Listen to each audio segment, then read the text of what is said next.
Le livre papier a-t-il un avenir ou va-t-il être remplacé par les romans, les essais en ligne sur Internet ou sur des livres électroniques? La culture va-t-elle disparaître sous le poids de la crise financière?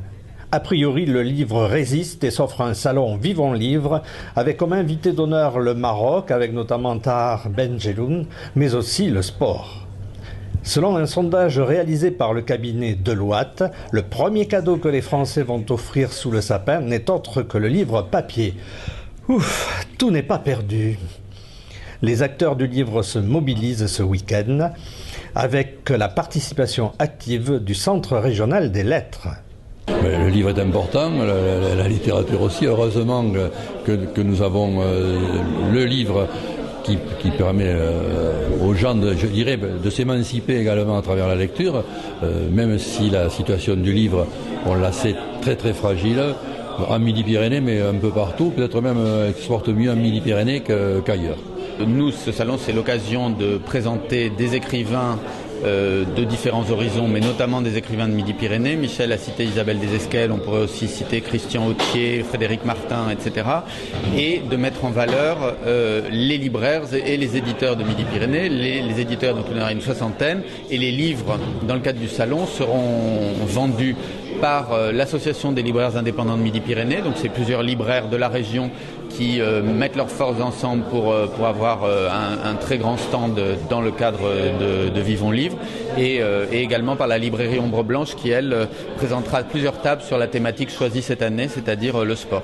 Isabelle Desesquelles est présente sur le salon. L'auteur vient de publier chez Naïve Un homme perdu.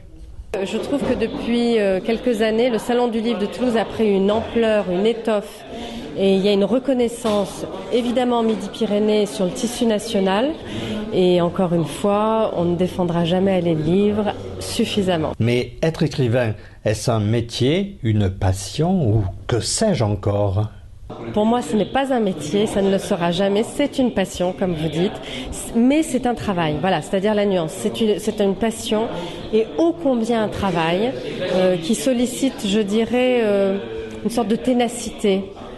Presque violente, qui, pour ma part, implique de l'isolement, une solitude qui me va bien, et puis je dirais une certitude, alors que je ne suis qu'inquiétude et question, mais la certitude que ce que l'on fait est juste et donc nécessaire.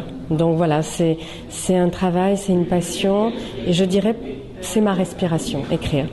La ville de Toulouse soutient également Vivons Livre. Pour nous, le livre et la lecture publique, c'est vraiment un domaine très important. Et nous soutenons également d'autres manifestations littéraires autour du livre, le Marathon des mots, Toulouse Polar du Sud, le Festival du livre de jeunesse. Et bien entendu, toutes nos actions passent par le réseau de médiathèques et de bibliothèques qui irriguent notre territoire. Faut-il aider les libraires et les éditeurs indépendants pour sauvegarder la diversité littéraire ? Il y a des librairies qui ont fermé. Nos centres-villes et nos villes ne doivent pas se développer sans librairie.